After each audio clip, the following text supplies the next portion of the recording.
Bonjour à tous, bienvenue dans Morning Call du lundi 18 janvier 2021, photo du jour, bien celle de Benjamin de Rothschild, disparu tragiquement ce week-end à l'âge de 57 ans. Nos pensées, bien entendu, sur Ariane de Rothschild, ses 4 filles et sa maman, et toutes nos condoléances et pensées sincères, alors que dans le même temps, vous voyez que les marchés financiers ont plutôt reculé en fin de semaine pour ce qui est des indices boursiers, ramenant finalement la performance des marchés actions proche de l'équilibre, exception faite de l'Asie qui est toujours bien positive depuis donc maintenant 15 jours, alors qu'on a eu ce matin un chiffre important, c'est la croissance chinoise au quatrième trimestre, rebond assez significatif, donc de 6,5% sur le dernier trimestre écoulé. C'est véritablement l'importance de la Chine qui va croissant, vous voyez, dans les années à venir sur le poids dans le PIB mondial, ce qui fait que la Chine, finalement, sur l'ensemble de l'année 2020, a connu une croissance positive de 2,3%, même si des signes d'essoufflement apparaissent, notamment sur la consommation des ménages en cette fin d'année. Et puisqu'on parle des consommations des ménages, c'est aussi le cas aux États-Unis. Encore un chiffre donc décevant sur les dépenses sur le mois de décembre outre-Atlantique. Alors il va y avoir bien entendu le plan de stimulus fiscal et les chèques qui vont arriver donc aux particuliers américains sous bien entendu l'impulsion de Yannette Yellen qui va être intronisée donc à partir de demain ministre des Finances. Elle a fait une intervention assez intéressante d'ailleurs sur le dollar hier en disant qu'elle va laisser le marché finalement décider du bon niveau de la parité de l'euro-dollar et du dollar donc contre les différentes devises et qu'elle n'en fera pas un instrument finalement de compétitivité pour les États-Unis. Si on fait aussi donc un panorama de ce qui se passe d'important sur les marchés et les économies, vous voyez que la confiance donc dans la zone euro des différents pays est plutôt faible, ce qui fait qu'avec malheureusement les confinements ou autres couvre-feu qu'on connaît actuellement, les économies pâtissent un peu de ce résultat. On va rentrer dans la publication des résultats d'entreprise et vous voyez qu'on a eu quand même un beau rallye sur les marchés actions en fin d'année. Il va falloir que les entreprises démontrent finalement qu'elles sont confiantes sur les perspectives d'avenir pour soutenir encore ce marché aussi. Autre point aussi, c'est les tensions politiques en Italie. Il va y avoir un vote important au Sénat italien demain et on va voir si la coalition du Premier ministre Conte peut tenir. Il lui faut encore trouver entre 10 et 12 votes pour pouvoir continuer donc sa politique.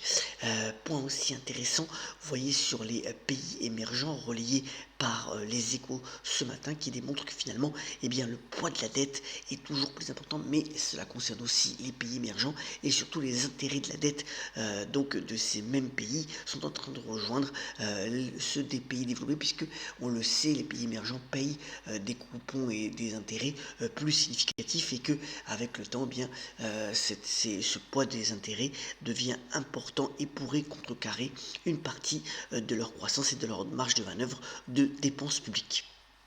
Alors, puisqu'on parle aussi pas mal des crypto-monnaies, voilà, vous voyez que le Bitcoin est encore en baisse de 3%, bon, on est pas loin quand même des plus hauts, puisqu'on a touché encore 40 000 dollars la semaine dernière, il y a quand même un petit peu de consolidation là qui se dessine, moins 3% donc ce matin. Ce sont les monnaies locales, voilà un article intéressant du Parisien. Alors, ces monnaies-là, alors l'idée c'est de, par exemple, le SCO ou le sol violette, c'est que 100 unités de monnaie locale circulent pour 100 euros bloqués. Cette fois-ci, il n'y a pas d'épargne et pas de spéculation, mais ça permet de redynamiser le commerce de proximité. Vous voyez qu'il y a quand même près de 35 000 utilisateurs et que cette idée de monnaie locale fait son chemin pour donner donc de l'impulsion au commerce local. Voilà une initiative intéressante.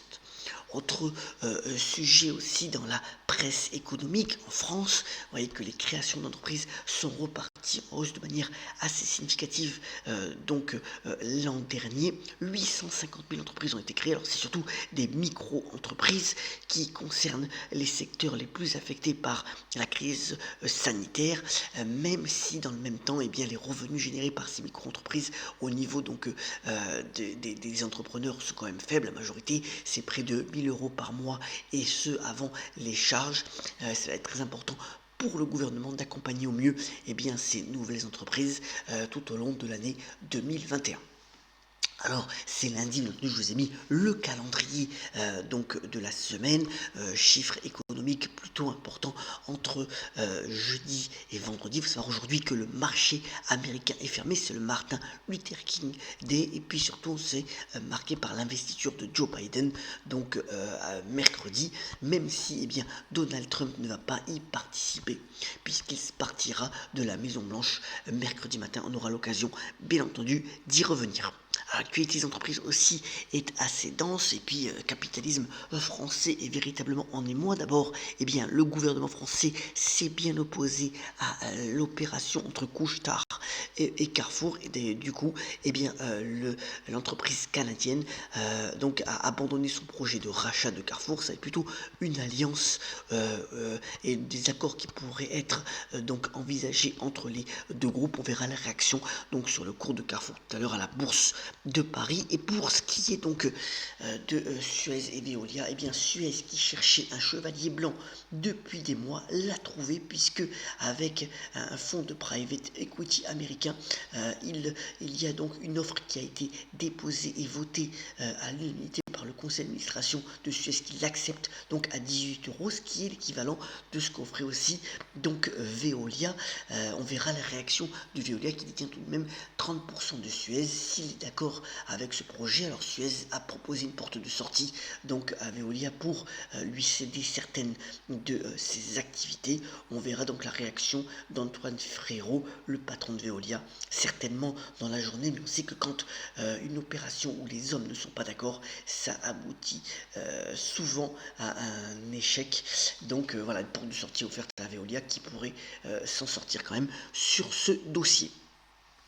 Aujourd'hui, est coté officiellement Stellantis. Avec Stellantis, c'est le nom, on avait parlé de la fusion entre le groupe PSA Peugeot, Citroën DS, et le groupe Fiat Chrysler. C'est quand même un très beau groupe à 14 marques, le 4e constructeur mondial, et qui va être dirigé par le patron de Peugeot, Carlos Tavares, qui sera à la manœuvre.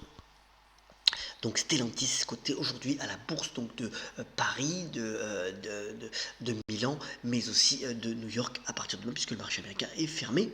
Et puis Citrix, c'est cette entreprise que nous utilisons souvent lorsqu'on est en télétravail, qui est spécialisée dans la collaboration et la virtualisation du travail mobile. S'intéresse à Wrike. Wrike, c'est une plateforme collaborative comme les Slack, qui a été racheté par Salesforce. Citrix pourrait être main sur Wrike pour un peu plus de 2 milliards $. C'est une belle acquisition, et qui est complètement stratégique pour Citrix. Citrix a gagné près de 10% l'an dernier sur la bourse américaine, et voilà, et il est temps par cette éventuelle acquisition qui pourrait être annoncée cette semaine, son portefeuille d'activité. Alors Deliveroo, qui est bien entendu le leader de la livraison de plats à domicile, a fait un nouveau tour de table en levant 180 millions $.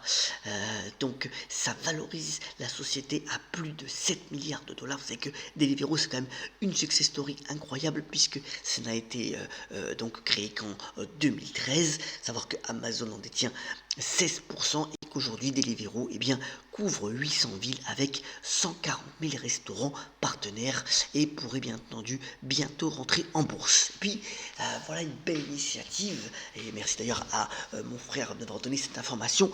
C'est Zogo.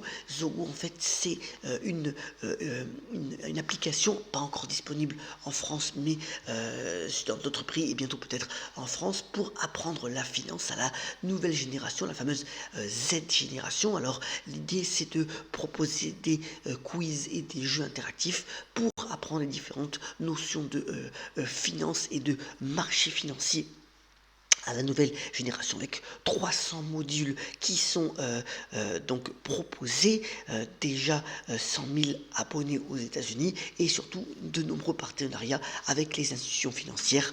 Donc voilà une application très intéressante, Zogo. Alors, deux points aussi, dans cette période où il y a beaucoup de personnes qui sont en télétravail, eh bien la pause café entre collègues manque et donc de nombreuses initiatives sont prises pour essayer d'avoir cette caméra café. Alors, on connaissait bien entendu donc le télécrochet caméra café, mais là c'est plus pour dire à un moment donné dans la journée, on s'arrête et on se met donc en visioconférence avec son café pour pouvoir partager quelques propos avec ses collègues. C'est une démarche qui se fait de plus en plus dans les entreprises. Et puis, puisque on est à distance et que les spectacles sont arrêtés en ce moment, voilà une initiative du magicien humoriste, donc Eric Antoine, qui a conçu tout un spectacle à distance. Alors, c'est disponible sur le site ericantoine.com jusqu'au 30 janvier. Le prix c'est de 25 €, quel que soit le nombre de téléspectateurs. Et le spectacle est apparemment extraordinaire et vous pouvez le suivre bien entendu via votre poste de télévision s'il est équipé bien entendu d'une connexion internet. Terminons ce Mondico en vous souhaitant une bonne journée et une bonne semaine avec la citation de ce grand journaliste qui est Franz-Olivier Gisbert, qui fête son 72e anniversaire aujourd'hui. Bon anniversaire Monsieur Gisbert, et qui a notamment déclaré: les soleils couchants ont toujours moins de charme que les soleils levants. Eh bien, j'aurais dit que aussi le monde appartient à ceux qui se lèvent tôt. Soyons donc solidaires et on la pêche. Respectons les gestes barrières et on se retrouve très prochainement pour un nouveau Morning Co. Très bonne journée à toutes et à tous.